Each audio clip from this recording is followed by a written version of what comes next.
আমরা এখন বলছি মহাকর্ষ। মহাকর্ষের কিছুটা অংশ তোমাদের হয়েছিল, এর পরের অংশ বলছি। উচ্চতা পরিবর্তনে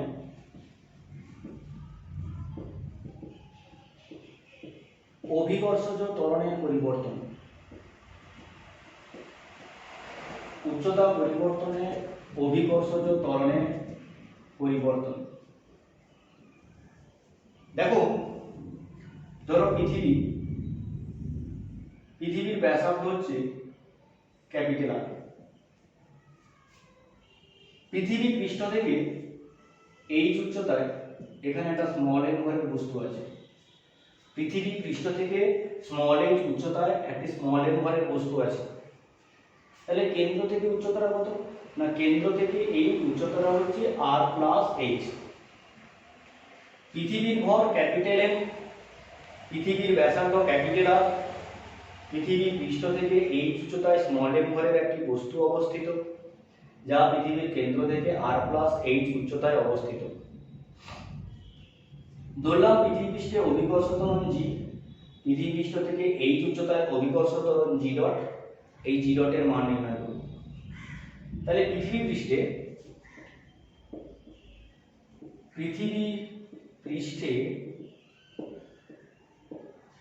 অভিকর্ষজ ত্বরণ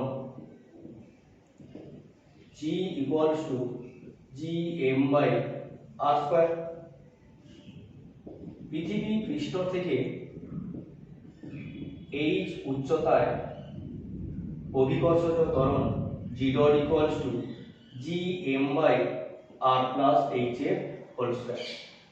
কেন? এখান থেকে এই দূরত্বটা r plus h, তোমরা এর আগে থিওরিতে পড়েছো। তাহলে এখান থেকে আমরা অনুপাত করলে g dot by g সমান কি পাবো? না, g dot by g equals to r square by r plus h এটার হোল স্কয়ার। ওপর নিচে r স্কয়ার দিয়ে ভাগ করছি, ওপর নিচে, তাহলে ওপরটা 1 হবে, নিচটা 1 plus h by r এটার হোল স্কয়ার। কেন হচ্ছে? না দেখো, r plus h by r এর হোল স্কয়ার, তাহলে r by r plus h by r, r by r হচ্ছে 1, এটা হচ্ছে h by r এর হোল স্কয়ার। এটা এখানে লিখেছি। পরের লাইনে এটা থেকে কি লিখতে পারি? 1 plus h by r এটা whole to the power -2, 1 plus h by r whole to the power -2। তাহলে এটা কি সমান? না, g dot by g সমান। দেখো এখানে 1 plus h by r whole to the power -2, তোমরা ম্যাথে সিরিজ পড়বে 1 plus h whole to the power -2। এখান থেকে কি লিখতে পারি? লিখতে পারি 1 plus -2 into x plus -2 whole square into x square plus -2 এর whole cube into x cube plus dot dot করে এইভাবে চলতে থাকে। তাহলে এই ক্ষেত্রে এটা সমান কি লিখতে পারি? 1 2x plus 4x square minus 8x cube plus dot dot dot. তাহলে এখান থেকে ডাইরেক্ট কি লিখতে পারি? 1 2x, এটা কি লিখতে পারলাম? 1 2x। তাহলে যদি এটা 1 2x হয়, 1 2x হয়, এই যে উচ্চতর পদগুলো এগুলোকে আমরা লিখব না, এগুলোকে বাদ দেব। এগুলো উচ্চতর পদ উপেক্ষণীয়, শুধুমাত্র এই এক ঘাত পাওয়ার নেব। তাহলে এখান থেকে যদি 1 2x টা লক্ষ্য করো, মনে হবে যে -2টা এর আগে গুণ আছে বলে, মানে এটা থেকে মনে হচ্ছে -2 এখানে গুণ আছে, সেটাই আমরা 1 2x লিখব। তাহলে একই রকম ভাবে এই -2টাও এখানে গুণ করব, সমান 1 2h by r। পাশে কি লিখবে? উচ্চতর পদগুলি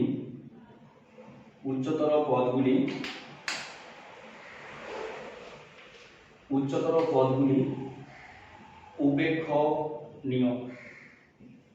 তাহলে এবার কোনাকুনি গুণ করো, তাহলে g dot equals to g into 1 2h by r, g dot equals to g into 1 2h by r।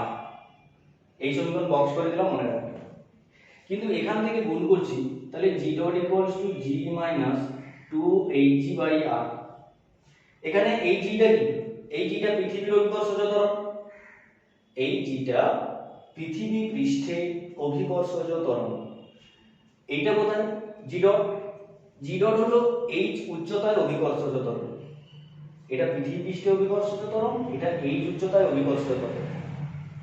এক্ষেত্রে এই উচ্চতায় অভিকর্ষজ ত্বরণ পৃথিবী পৃষ্ঠে অভিকর্ষজ ত্বরণ অপেক্ষা 2hg/r পরিমাণে কম। মানে যত উচ্চতা বাড়ছে অভিকর্ষজ ত্বরণ হ্রাস পাচ্ছে।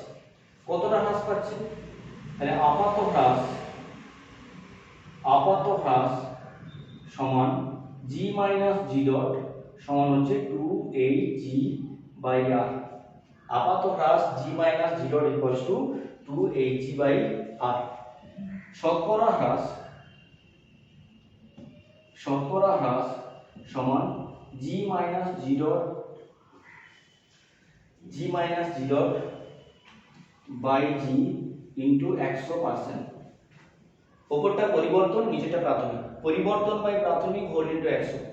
শতকরা নির্ণয়ের ফর্মুলা হচ্ছে পরিবর্তন বাই প্রাথমিক হোল ইনটু 100। পরিবর্তনের মান কত এটা?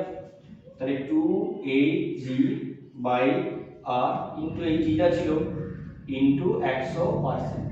তাহলে জি আর জি কেটে যাবে, তাহলে 2h/r ইনটু 100%। 2h/r into 100%। তাহলে আমরা কি পেলাম না উচ্চতা পরিবর্তনে কোনো বস্তুর অভিকর্ষজ ত্বরণের কি পরিবর্তন হয় সেটা আমরা এখানে ক্যালকুলেশন করলাম। উচ্চতা পরিবর্তনে কোনো বস্তুর অভিকর্ষজ ত্বরণের পরিবর্তন। যত উচ্চতা বাড়ে অভিকর্ষজ ত্বরণ তত হ্রাস পায়। যত উচ্চতা বাড়ে অভিকর্ষজ ত্বরণ তত হ্রাস পায়। এখন দেখো উচ্চতা না হলে গভীরতা পরিবর্তনে অভিকর্ষজ ত্বরণের পরিবর্তন। গভীরতা পরিবর্তনে অভিকর্ষজ ত্বরণের পরিবর্তন। ধরো এটা পৃথিবীর ব্যাসার্ধ ক্যাপিটাল আর, পৃথিবী থেকে h গভীরতায় এখানে একটা বস্তু আছে। পৃথিবী থেকে h গভীরতায় এখানে একটা বস্তু আছে। এর ক্ষেত্রে আমরা নির্ণয় করব, এটাকে ডট ডট করে গোল করে দিলাম। তাহলে এই যে ব্যাসার্ধটা, এই ব্যাসার্ধটা কত? না এটা হচ্ছে r - h। পৃথিবীর ব্যাসার্ধ r, এটা হচ্ছে r - h। পৃথিবী পৃষ্ঠ এখানে অভিকর্ষ ত্বরণ নির্ণয় করব g। h গভীরতায় অভিকর্ষ ত্বরণ নির্ণয় করব কত? g dot. দিয়ে আমরা এখান থেকে ক্যালকুলেশন করব। দেখো পৃথিবীর ব্যাসার্ধ r, h গভীরতায় যে বস্তুটা আছে তার ব্যাসার্ধ হচ্ছে r - h। আমরা আগের ক্লাসে পড়েছিলাম গড় ঘনত্ব এবং অভিকর্ষজ ত্বরণের সম্পর্ক 4/3 pi r rho g। Small g equals to 4/3 pi r rho g। 4/3 pi r rho g। তাহলে পৃথিবীর ক্ষেত্রে ব্যাসার্ধটা কত? Capital R। আর পৃথিবী পৃষ্ঠ থেকে h গভীরতায় যে বস্তুটা আছে তার ব্যাসার্ধ কত হবে? r - h কেন্দ্রের সাপেক্ষে। তাহলে পৃথিবী পৃষ্ঠে অভিকর্ষজ ত্বরণ, পৃথিবী পৃষ্ঠে অভিকর্ষজ ত্বরণ g equals to 4/3 pi r rho g। h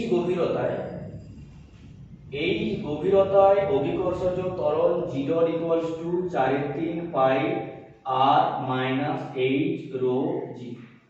তাহলে একটা 4/3 পাই রো g, একটা 4/3 pi r minus h rho g। তাহলে এখান থেকে আমরা কি লিখতে পারি? g dot by g equals to r minus h by r। g dot by g equals to r minus h by r। বিচ্ছেদ করে দাও, তাহলে 1 মাইনাস h বাই r।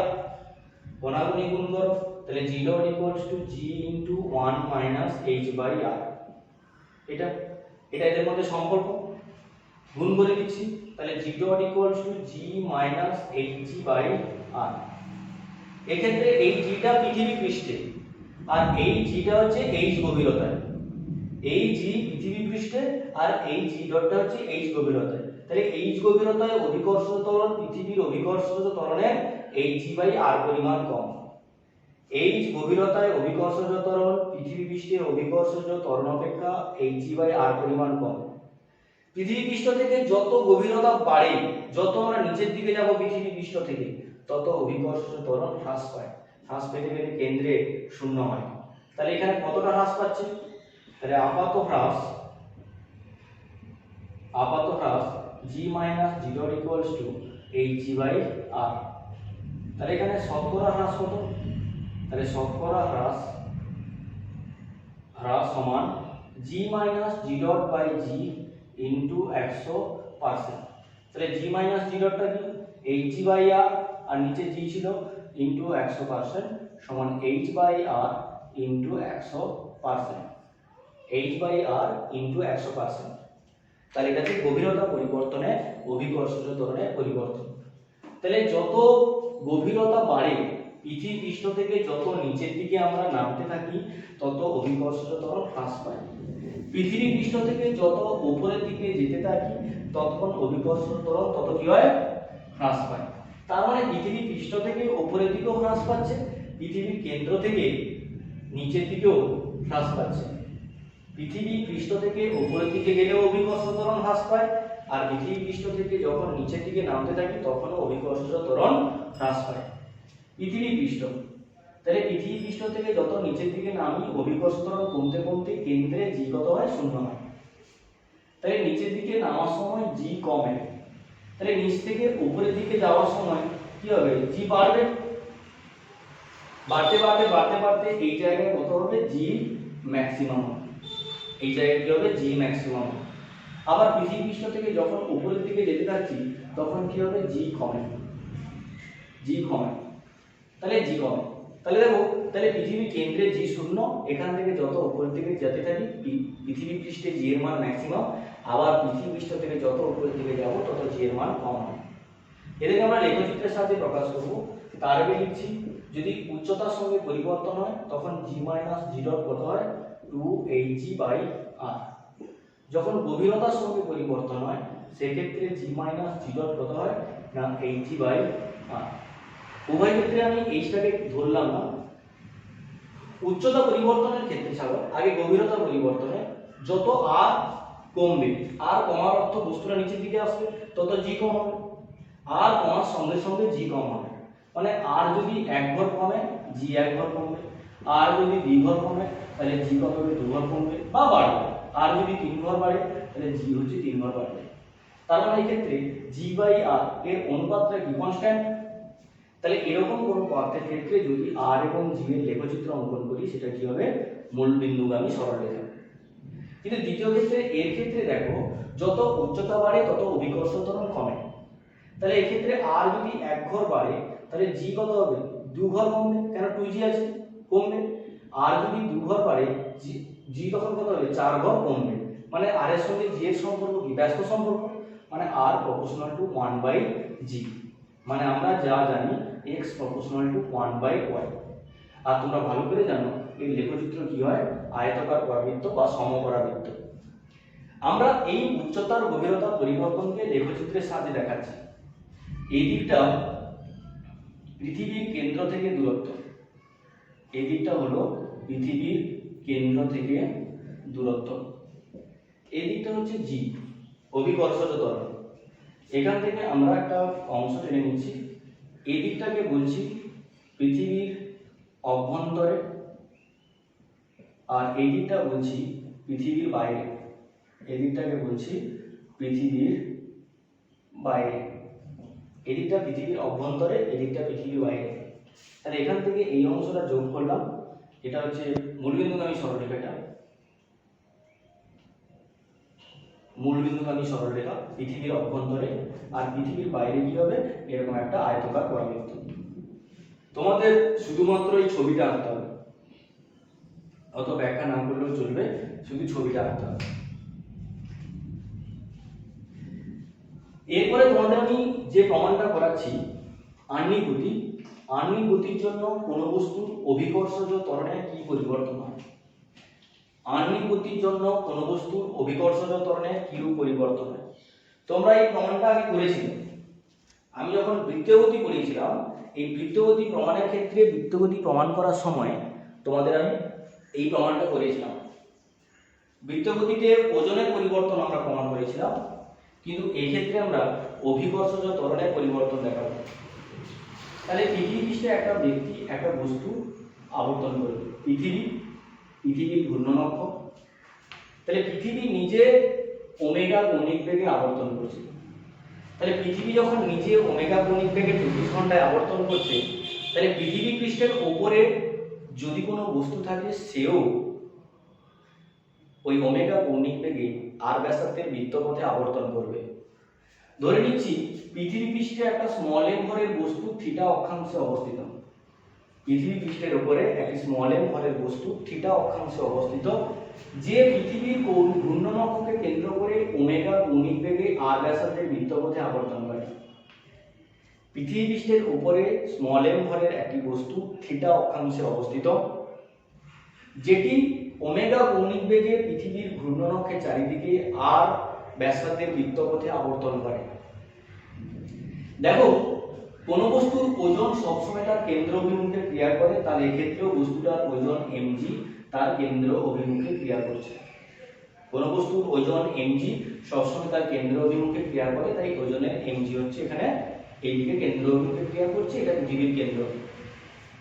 কোনো বস্তু যখন এরকম একটা বৃত্তপথে আবর্তন করে r ব্যাসার্ধের বৃত্তপথে ওমেগা কৌণিক বেগে, r ব্যাসার্ধের বৃত্তপথে ওমেগা কৌণিক বেগে আবর্তন করলে এদিকে তার বৃত্তপথের কেন্দ্র, তার বাইরের দিকে একটা অপকেন্দ্র বল ক্রিয়া করে। তোমাদের বৃত্তীয় গতিতে ছিল একটা অপকেন্দ্র বল ক্রিয়া করে, যার মান হচ্ছে m ওমেগা স্কয়ার r। তাহলে এর এই দিকেও একটা অপকেন্দ্র বল ক্রিয়া করছে, যে অপকেন্দ্র বলের মান হচ্ছে m ওমেগা স্কয়ার r। এই পরিমাণ একটা অপকেন্দ্র বল ক্রিয়া করে। এখন এখান থেকে এটাকে যোগ করলাম, এটা থিটা, মানে যে থিটা অক্ষাংশ বলছে এটা থিটা, এটাকে বাড়ালাম থিটা, এই দুটো অনুরূপ করো। এই m ওমেগা স্কয়ার r এর যদি উপাংশে বিভাজন করো, তাহলে এই দিকটা হচ্ছে m omega square r cos theta, আর এই দিকের উপাংশ হচ্ছে m omega square r sin theta. তাহলে এখানে এই যে বস্তুটা আছে, এই বস্তুটা m ভরের বস্তু, এই m ভরের বস্তুর উপরে দুদিক থেকে দু রকমের বল ক্রিয়া করছে। এই m ভরের বস্তুর উপর দুদিক থেকে দু রকমের বল ক্রিয়া করছে। এইদিকে m omega square R cos theta অপকেন্দ্র বল ক্রিয়া করছে, এইদিকে বস্তুর ওজন mg। একটা বস্তুর উপরে দুদিক থেকে দুটো বিপরীতমুখী বল ক্রিয়া করছে, কোনটা বেশি? নিশ্চয়ই এখানে mg বেশি। যদি mg যদি বেশি না হয়, তাহলে কোনো বস্তুই বৃত্তপথে, কোনো বস্তুই পৃথিবী পৃষ্ঠে থাকতে পারবে না। আমরা হাঁটি, আমরা চলি, বসি, আমরা দৌড়াই, গাড়ি চালাই, কোনো কিছুই করতে পারতাম না যদি mg অপেক্ষা m omega square R cos theta বেশি হতো। আমরা পৃথিবী পৃষ্ঠ থেকে ছিটকে যেতাম। এই অপকেন্দ্র বলের ক্রিয়ায় আমরা পৃথিবী পৃষ্ঠ থেকে ছিটকে যেতাম। তাহলে এখানে mg বেশি। তাহলে mg কত বেশি? mgটা প্রকৃত ওজন, তাহলে কত বেশি হচ্ছে সেটা আপাত ওজন। তাহলে আপাত ওজন কত? না, আপাত ওজন w dot equals two mg minus m omega square r cos theta. কিন্তু এখানে দেখো, এখানে যে এই r আছে, এই rটা তো পৃথিবীর ব্যাসার্ধ না, এই rটা এই কক্ষপথের ব্যাসার্ধ, কিন্তু পৃথিবীর ব্যাসার্ধের সাপেক্ষে ক্যালকুলেশন করব। এই দিকটা থিটা, মানে এটা বিপ্রতীপ কোণ থিটা। এই r কে উপাংশে ভাঙলে এই দিকটা r cos থিটা, এর সঙ্গে লম্ব দিক এই দিকে, এটা হচ্ছে r sin থিটা। তাহলে r cos থিটা উপাংশটা কোনটা? এই ব্যাসার্ধটা হচ্ছে r cos থিটা উপাংশ, যেটা r এর সাপেক্ষে ভেঙেছে। তাহলে r এর সাপেক্ষে পৃথিবীর ব্যাসার্ধ কোনটা? এটা। এই স্মল r এর সাপেক্ষে পৃথিবীর ব্যাসার্ধ কোনটা? এটা। তাহলে r cos থিটা যদি r এর জায়গায় লিখি, আমরা পৃথিবীর ব্যাসার্ধের সাপেক্ষে ক্যালকুলেশন করতে পারবো। পৃথিবীর ব্যাসার্ধের সাপেক্ষে যদি স্মল r এর জায়গায় r cos থিটা বসাই, তাহলে সেটা পৃথিবীর ব্যাসার্ধকে ইন্ডিকেট করবে। তাহলে পৃথিবীর ব্যাসার্ধের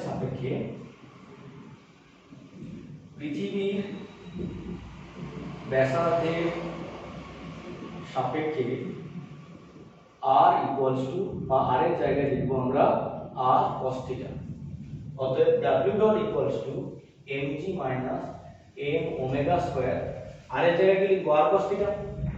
তাহলে r cos থিটা ইনটু এখানে cos থিটা ছিল, cos থিটা সমান mg minus m omega square r cos square theta. দেখো, আমরা w সমান কি জানি? mg, বস্তুর ওজন। যে ক্ষেত্রে m কনস্ট্যান্ট, শুধু g টা পরিবর্তন হয়। তাহলে g যদি পরিবর্তন হয়, তাহলে w ডট সমান কি লিখব? mg ডট, যেটা এখানে লিখছি mg ডট, সব m ক্যান্সেল। তাহলে g dot equals to g minus omega square r cos square theta. g dot equals to g minus omega square r cos theta. এটা হচ্ছে অভিকর্ষ ত্বরণের মূল ফর্মুলা, মনে রাখবে। এই g টা পৃথিবীর অভিকর্ষ ত্বরণ, এটা পৃথিবীর অভিকর্ষ ত্বরণ, এটা আহ্নিক গতির জন্য অভিকর্ষ ত্বরণ। তাহলে আহ্নিক গতির জন্য অভিকর্ষ ত্বরণ পৃথিবীর প্রকৃত অভিকর্ষজ ত্বরণ অপেক্ষা কম। কত কম? Omega square r cos square থিটার পরিমাণ কম। তাহলে ওজনের হ্রাস, ওজন নয় আহ্নিক গতি, অভিকর্ষজ ত্বরণ, অভিকর্ষজ ত্বরণের আপাত হ্রাস g মাইনাস 0 ইকুয়ালস টু তাহলে omega square R cos square theta, এই পরিমাণ হ্রাস পেয়েছে। তাহলে শতকরা হ্রাস কত না, শতকরা হ্রাস equals to g minus 0/g into 100%, g minus 0/g into 100%। তাহলে g মাইনাস 0/0 টা কি লিখব, omega square R cos square theta by g লিখব ইনটু 100%। শতকরা হ্রাস হয়ে গেল। অঙ্ক করতে হতে পারে, এখান থেকে শর্ত লিখছি।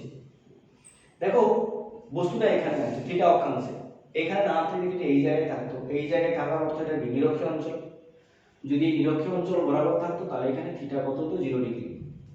যদি বস্তুটা এখানে থাকতো তাহলে এই অ্যাঙ্গেলটা কত হতো 90 ডিগ্রি। তখন ত্বরণের কি পরিবর্তন হয় সেটা নির্ণয় করব। নিরক্ষীয় অঞ্চলে থিটা ইকুয়ালস টু 0, অতএব 0 equals to g minus omega square R cos square 0, cos 0 1, তাহলে এখান থেকে লিখতে পারবো g minus omega square R. 2 number, মেরু